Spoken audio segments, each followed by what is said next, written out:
floor up for questions, so if you've got a question, just raise your hand.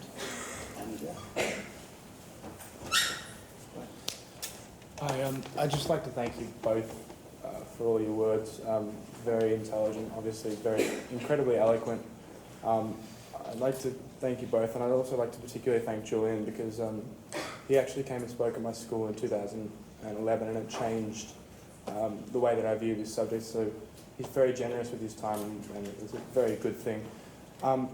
I'd like to first preface this by saying that I agree with the end to mandatory detention in its current form, and also the end of offshore processing, which is a cruel and inhumane process. But I would like to ask you, the argument that's often made, and it was put quite regularly by former Prime Minister Howard, and that is that basically by convincing the nation that we're in control of our borders, and this is a political argument, not a legal argument, by convincing the nation that we're in control of our borders, we're allowed to take more migration, more immigrants, and be more generous as a whole through the legal migration program. And he did, in fact, oversee the largest single increase in skilled work visas, etc., during his premiership. Now, I don't agree with that argument, but I find it to be a somewhat difficult argument to rebut when I'm having heated discussions with people, because the evidence is there. I was just wondering how both of you would confront such an argument.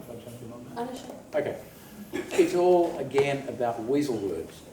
Controlling our borders. What does that actually mean? Think about it. Take 2012 as the worst case in recent years. 25,000 people came without authority. The typical long-term average is 1,000, 1 or 2,000. So, but let's take 20,000 as the recent peak. How many people came into Australia with authority during that year? Well, about 4.9 million. So border control worked in 99.5% of cases. Sounds quite good. That's the answer. Thank you. I might just jump in though, because I think what you're saying really touches on the other issue, which often is put, and it is linked to this idea that there's a queue. So particularly under the Howard government, we've always had, let me take a step back, we've always had a offshore resettlement scheme in Australia. In fact, when you think about the history of the Refugee Convention, we were we were involved in drafting the convention. We signed up in 1954, but we didn't actually have many people arriving by boat until the 70s. But we did take a lot of refugees. So the only way that we could really participate in the international community's sort of responsibility sharing objective, which was to go out there, ask the UNHCR what are the priorities, and take refugees through a resettlement scheme. I think partly because that was our history of refugee protection, it's come sort of to be understood as the only way for refugees to come to Australia, somehow the legitimate, lawful way. But most other countries in the world, as I said earlier, don't have a refugee resettlement scheme because they have such huge numbers just turning up. They don't almost have the luxury of saying, we're just going to go out and pick and choose. I'm not saying we shouldn't have an offshore resettlement scheme. I think it's excellent. We should be commended for it. But there are huge disadvantages in terms of sort of protection of refugees generally with such a scheme. And that's because it's very discretionary. So that we do take guidance from the UNHCR, but if you're an individual person who, even though you may meet the criteria, it just can be bad luck that in that particular year, your region is not one that's thought to be a priority. The other really important thing is that when a person applies, on current figures, they have about a 90% chance of being refused, mainly just because of the numbers have been capped that year. We've reached the maximum number, not because they're not actually qualified. And the fact that you applied in 1990 means nothing this year. So it's not a case of, well, we'll take into account how long you've been waiting, none of that. So there are, it's a good scheme. We do have the resettlement scheme, that's good. But to then sort of pit that, or pit asylum seekers who turn up without authorisation against such a scheme is really false. The other thing is, I think what Howard did, which I think was very effective politically, was to actually insert a numerical link between the two schemes. So up until, I just can't think of the year off the top of my head, but it was certainly through the Howard regime, there was for the first time a numerical link in the sense that for every onshore applicant who arrived without a visa, a place would be taken away from the offshore resettlement scheme. Now there's no reason to do that other than politically, to then actually give force to the rhetoric that asylum seekers who arrive by boat are somehow taking away a valid place. And in fact, the Refugee Council has done some really interesting work where they've spoken to asylum seekers communities and found that that itself actually pits asylum seeking communities against each other. Because people who have arrived and are waiting to resettle their family through the offshore resettlement scheme then sort of have hostility towards those who are arriving by boat, feeling that they are in fact taking a place away. But that's an entirely constructed relationship between offshore and onshore. It's not dictated by the Refugee Convention. It's not something we see anywhere else in the world. I mean, it's a very convoluted, that's the problem. Q jumper is so concise and it's so difficult because, you know, to explain why that's wrong takes several minutes. There's another thing about queue jumper, by the way. We've shifted from border control to queue jumping, but it's very, very interesting to look at the DFAT website. Go to the DFAT website and look for the address in Kabul of the Australian consulate, where you might think a punctilious Afghan would go if they didn't want to be accused of being a queue jumper. You'll find that the DFAT website tells you that the address of the Australian consulate in Kabul is a secret for security reasons. Not much of a queue if you're not even allowed to know where it is. And leave aside the idea that it suggests by subtle implication that the rules of etiquette that govern the checkout at Woolworths also govern you when you're running for your life. Thank you very much.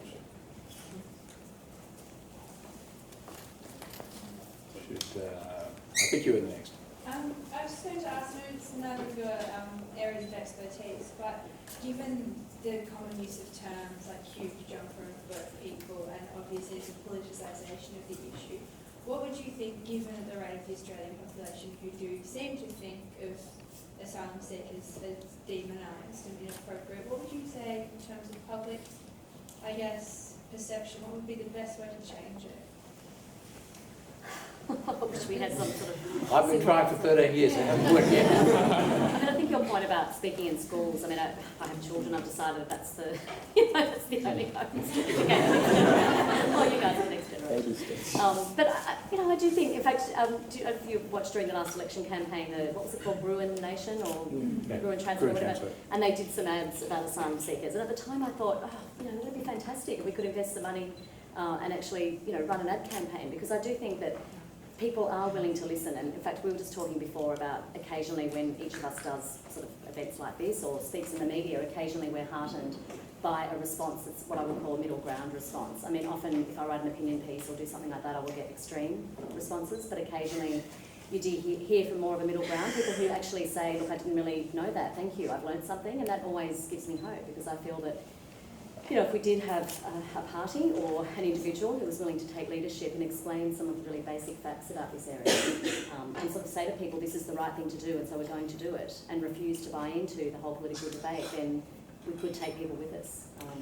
There's one technique that has occurred to me, but I've yet to see anyone put it into practice, which is to get onto your local council and get in touch with them and encourage them to hold community dinners in which there'll be equal numbers of long-time locals and recent arrivals, and have them ideally sitting at the table, one local, one recent, one local, one recent, and so on.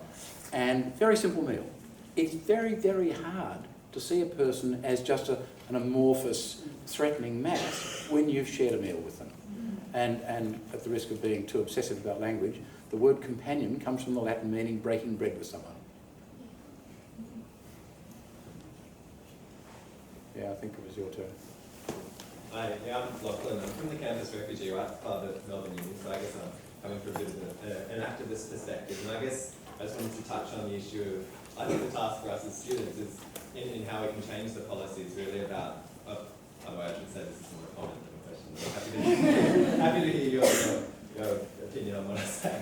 But just, I think you mentioned like the 2012 election, how it was, an election where, obviously demonisation of refugees front and centre, and 2001 is the other one, but 2007 was one where it was actually a pro-refugee message, and I think that points to the fluidity of public opinion and I guess the importance that we can actually make an argument to the student campus that refugees welcome and take it beyond campus and actually put forward the message there's no problem with votes coming. I guess just on the issue of the 30-day detention, I think that kind of does undermine the welcoming attitude that we should have to refugees, in that it reinforces the idea that they are criminal in that sense. And I guess you look to pre-1992 when there was just hostels and that kind of thing to receive refugees, and I guess, yeah, there's no need for that kind of thing. But yeah, I guess if people are keen to get involved with the campus refugee every Tuesday at 12 o'clock. Can I make a couple of observations about that? The first is, you're right, 2007 the attitude was quite different from 2001 and 2013. Yeah. One reason it was different, I think, is that the boats were not coming. We were prepared to be generous to refugees as long as they didn't come. And Kevin Rudd later showed his real colours when it came to the political crunch, which was regrettable. As for 30 days initial detention, you know, I mean, I also wrestle with that, but I do not believe in open borders, and I do think that it's going to be really, really hard to persuade the public at large to think people can just walk in and no problems. So initial detention, it's a sort of a token. And maybe it's not a bad idea, maybe it's a bit of safety for people who've just arrived, rather than being turfed out onto the street to find their own way. But I understand your point about that. It's obviously a contestable point. But so I'm just an old-fashioned conservative. I think I might just add, just because I, my international law hat on, that in fact international law does allow for some initial detention, both under the Refugee Convention and the International Covenant on Civil and Political Rights. Detention is not per se unlawful. It is permitted, as I say, under the Refugee Convention to detain as is necessary for a very short period, to exactly as Julian said, to undertake identity and basic health checks. And I think we are very unusual in Australia with our mandatory indefinite detention policy. I think we're pretty much the only country in the world, at least in terms of countries that we would compare ourselves to normally, that institute such a policy. Many other countries, though, do have some kind of short-term detention. The other thing is, I think the time limit, of course, is enormously important, because what I understand in psychology literature is that people can sort of sustain up to about 3 months detention, but after that, the mental health really deteriorates very significantly and exponentially. There's something interesting about that. First time around, the early 2000s, people taken to Nauru typically took about 15 to 18 months before they lapsed into despair and hopelessness and started self-harming. This time, when they're taken there, they're told that how long you'll be here can't be known, it'll be probably 5 years, it depends on the no advantage principle, etc. And they've gone to self-harming within 9 months of arrival. Australia has managed to improve its previous personal best in forcing people to self-harm by depriving them of any sense of hope. It's really, that's probably the cruelest aspect of what we're doing. We're denying them the possibility of hope.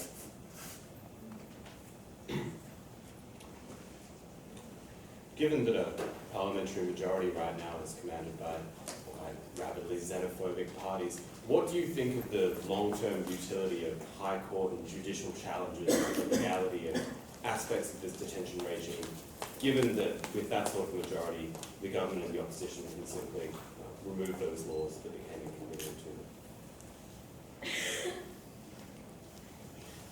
them? That's my answer. I mean, I think there may be some room to move in the area of detention, possibly, although, I mean, I don't know how much people know about it, but well, as Julian mentioned, we don't have a Bill of Rights. If we had a Bill of Rights, then it would not be permissible to have mandatory indefinite detention. In 2004, a challenge was made on constitutional terms. The argument was about separation of powers, so a much more limited sort of argument. Mandatory indefinite detention was upheld by 4-3, which is a pretty narrow majority. It has been in several recent cases.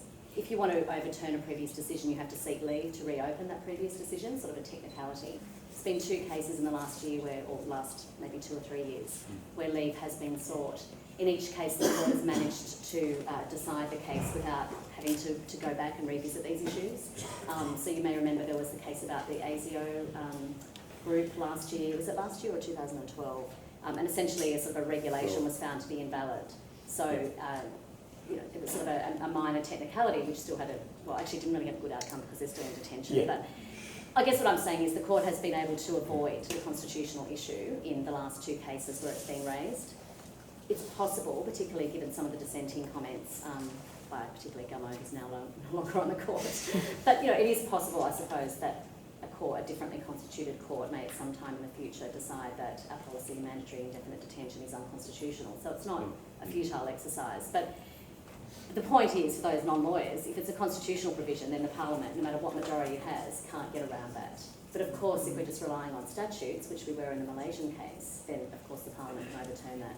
I would still argue, though, there's utility in running these cases, because I think it's still a really important exercise in terms of public education and people realising that, maybe understanding a bit more about the policy. I mean, I think most people have some basic idea about what were the problems with the Malaysia deal, but that was really only because of the High Court challenge and all of the publicity that surrounded that. I've got a cracker of a case ready to go, but I can't find a client. It's this. I mean, my theory is that the only reason the Australian public tolerate what's going on is that they have been gulled into thinking these are dangerous criminals. And the use of the word illegal has been at the heart of that. Incidentally, linguistic point. Illegal is an adjective. It's being used as a noun. It was first, that may seem trifling. It was first, if you go to the Oxford English Dictionary, you'll see it was first used as a noun in the 1930s in reference to Jewish refugees. It's not only dishonest, it's got a very shabby origin. Anyway, illegal is the word which has really, I think, turned the public against both people. When the current government won at the last election, Morrison became the minister, and he issued a directive to department staff that group who were previously called irregular maritime arrivals will now be called illegal maritime arrivals. Now, I would like to expose that calling them illegal is simply false, because if a court said it's false to call them illegal, that would have an impact on even the Herald Sun would have to publish that. Although Andrew Bolt might explain it away. But anyway, if a public servant who worked for the department and wasn't too wedded to their job were to bring a claim in the federal court seeking simply a declaration that instruction is invalid because a public servant cannot be ordered to lie to the public, that would expose the issue very neatly. Trouble is, people who work for the department seem to like their jobs, and while I have made inquiries in very high places to get the union on board, so far the union hasn't expressed any interest. Well, that's because this is a bipartisan policy, remember. Cruelty and dishonesty is now a bipartisan policy in Australia. But if anyone's got contacts... And you might just take two more then. Yeah. That's right. As members of the legal community, what can, or in your opinion, should legal bodies like the Law Council, the Australian Bar Association, be doing to help this situation? Well, I think it'd be good if they all spoke up with a single voice saying the word illegal is used falsely, it's used for immoral purposes, it's leading Australia into behaving in ways that most people would find repugnant and which we would hope future generations will look at in horror. I would really like to see all the legal bodies in Australia with a single voice say this isn't a political issue, it's really a moral question which needs to be dealt with on proper moral principles. As Michelle said, you don't punish innocent people in order to influence the conduct of other people. You shouldn't. Here's a thought experiment. If I could bring myself to have a heart-to-heart convo with Scott Morrison, let's suppose I could promise him that if he'd just do what I ask him to do, no asylum seekers will come to Australia by boat, ever, in the balance of Australia's history. And all he has to do is take a couple of children out of detention, there's tons of them, just take a couple of children out of detention and publicly execute them. Will he do that? Probably not. It just wouldn't look good. Well, if that's a bit hard, then maybe just take half a dozen kids out of detention and torture them publicly for a few weeks. And that'll deter people. Would he do that? No, probably not. It's just indecent. But it's apparently decent to lock them up indefinitely, for years on end if necessary, to expose them to the risks of being murdered in Manus Island, to expose them to the risks of a completely ungoverned society in Nauru. It's okay to do that because the public isn't able to see it. It's public exposure to the truth that will make a big difference. And I would love it if all the legal bodies, and you know, all the churches, they've got a better moral voice than the lawyers do. What about all the churches?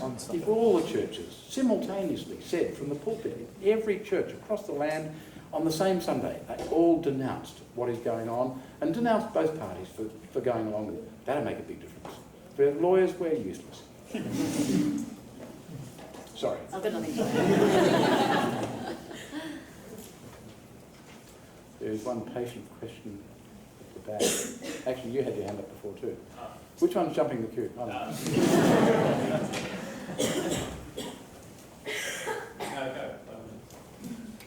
It's yours. It's yours. Well, I was going to ask Julian, you did a very good sell on your alternatives, and I'm wondering what the barriers are to actually implement that. Why? Okay. I'll tell you the barriers. The barriers is the Murdoch press. So I can't get this message into the media, which is read by most Australians. You know, it's just not a message they want to hear. It doesn't line up with their worldview. So that's why my idea of an action about the word illegal appeals to me, because even the Murdoch press likes a stoush in court. That will be reported in the press that is read by most people. So, but you know, I mean, so it's more than a year. It's nearly 2 years now. I've been advocating the regional solution, and I put in a submission to the expert panel about the Indonesian thing. Bizarre. The expert panel's terms of reference were very simple. Suggest policy settings that will avoid the risk of people drowning in their attempt to get to Australia. Well, duh. Process them in Indonesia. That might be a good start. And Malcolm Fraser put in a submission to that effect. I put in one. I'm sure other people did too. But no. Wait till they're safe. Wait till they arrive safely. Then mistreat them. That was the answer. Just picking up on the Malcolm Fraser reference, I mean, I think it's important to note that there are historical precedents for what Julian's suggesting that did work. And I mean, maybe some would argue that it's a different era. But during the 70s, I don't know how much you know about this, but during the Indo-Chinese wars, there were many refugees. In fact, some started arriving by boat to Australia. And Malcolm Fraser could have responded in the way that our current policy settings dictate, but instead decided to get together with other countries in our region, but also Canada and the US, and basically set up a processing centre in Hong Kong. And we ended up taking about 50,000 refugees who were resettled out of that centre.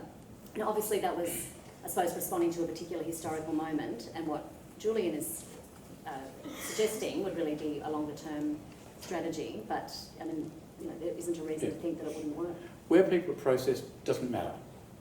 Refugee movement is all about safe resettlement, but they have to be processed, and they have to be processed fairly. Process them on Mars. It doesn't matter. It really doesn't matter as long as they're safely resettled after a fair process. I should say the boat stopped arriving as soon as the system was set up. I mean, we did have, I can't remember all the figures, but we had, you know, sort of hundreds of boat arrivals, and then none. Great, thank you. So if we can just give the great speakers another round of applause.